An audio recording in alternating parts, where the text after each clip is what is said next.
Here in Poplar Lawn Park in Petersburg, Virginia, sits the Pocahontas Stone, or the Pocahontas Basin, or the Pocahontas Bath. There are a few different stories that surround this rock.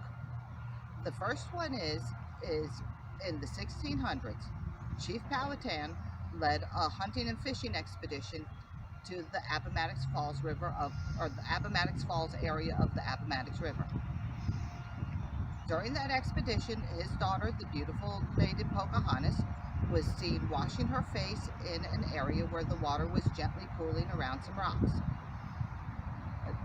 The second story is when Pocahontas married John Rolfe, Chief Powhatan gave all the land from the south side of the Appomattox River to Pocahontas and her new husband.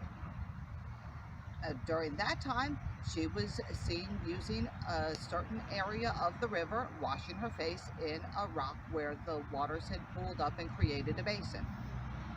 Now, I had also heard another person tell me that they actually used to cart this stone around with her on a cart so that way she could use it to wash her face. A lot of people say that none of these stories are true, and while it is true that there is no viable evidence that she was ever in this area to begin with, the one thing we know for sure is that her granddaughter, Jane Rolfe, married one of the founding members of Petersburg, Robert Bowling, and they lived in Kippax, which is in Hopewell, Virginia. This rock was after the Revolutionary War, when the Pocahontas Bridge, or the bridge that spans the Appomattox and goes from Petersburg to Colonial Heights, was being built.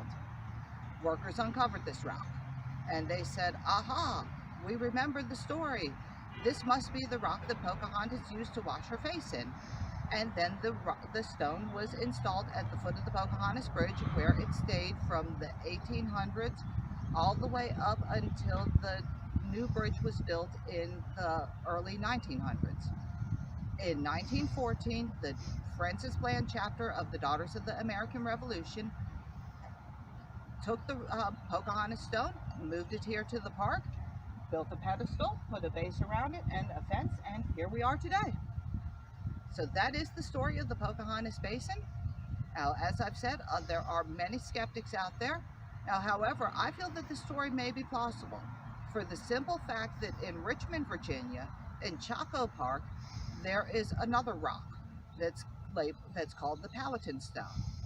Now, with the Powhatan Stone, what they say is that was actually one of the stones that was like a foundation or something to an Indian hut that was built where the old ironworks used to be in Richmond, and that is why that stone is sitting in that rock, or in that park.